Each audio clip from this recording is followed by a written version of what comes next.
Hi everyone, my name is Robin Speziali and I'm a national best-selling author of a book called Market Masters. So today I'm going to be talking about 5 unconventional but clever ways to invest in the stock market. And this was actually written up by one of the members of my Capital Compounders Club. I'm profiling a couple of the members now. And all these strategies are strategies that I've actually used in the stock market. And so it's kind of interesting how much we overlap here. And so I have this document in front of me, and he's articulated all of these 5 unconventional strategies so well. So I'll be going from strategy 1 to 5. Strategy number 1, unconventional yet clever strategy, is what's called the remora strategy. And a remora is a suckerfish that rides sharks and feeds off its scraps. So these remora companies are ones that benefit from another larger company's growth.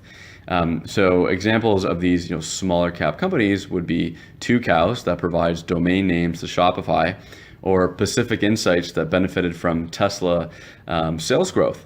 And the remora company is normally not as well known. It's a smaller cap company. It's not as liquid. You don't have analyst coverage or much analyst coverage. It trades on a cheaper relative price too. And notice that Tesla and Shopify don't have profitable bottom lines, at least not yet in 2018. But Pacific Insights and Tucows do. So unconventional but clever strategy number 2 is ROE, return on equity bootstrapping potential. So if a company with no debt issues debt to acquire a company with positive earnings, the return on equity will push higher from the financial leverage and grow the investor share of common equity at a higher clip. Look for companies with low debt to equity levels. For example, MTY Food Group purchasing the parent company of Cold Stone. Okay, so unconventional yet clever strategy number 3 is called the breaching water strategy. Look for companies that are just on the cusp of hitting profitability. And I've done this in a couple of stocks, and one in which I'll mention soon. Once profitable, these companies will attract investors. You can sometimes chart the profit and expense lines and find the likely date profitability will occur. To find these, though, more work is needed, and it may require playing with the financial model to identify when. Examples under the strategy could include XPO Logistics, Pivot Technologies, and a company in which I own in my portfolio, Greenspace Brands. So the next strategy here is new innovation in companies, or brand new companies that have IPO'd and have innovative product.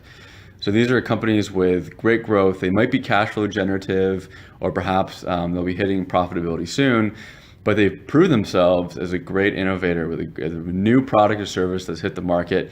Or they're serial innovators. They have a pipeline of new products coming about, and it's best to find these companies early. There's lots in the small cap, micro cap space on the TSX Venture. Some examples that he includes are Pioneering Technologies and Photon Control. And the last unconventional yet clever strategy in the stock market is what's called capital light compounding. And this is a concept that's been discussed by a guy named Connor Leonard. You can look him up on Google. These are companies that compound capital, and they have high return on equity, high return on capital, but they do so with very little assets. And here's the reason. Let's compare like a auto manufacturer to a software as a service company. If an auto manufacturer wants to double or triple its production, it might need a new factory. And to build a new factory, it needs a lot more capital to build the factory.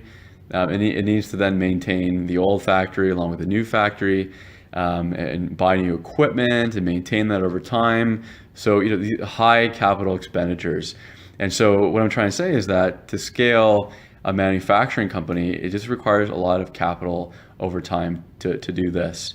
But compare that to a capital light compounder, like a software as a service company. Let's use the example of Match Group, which owns Tinder, Plenty of Fish, OkCupid.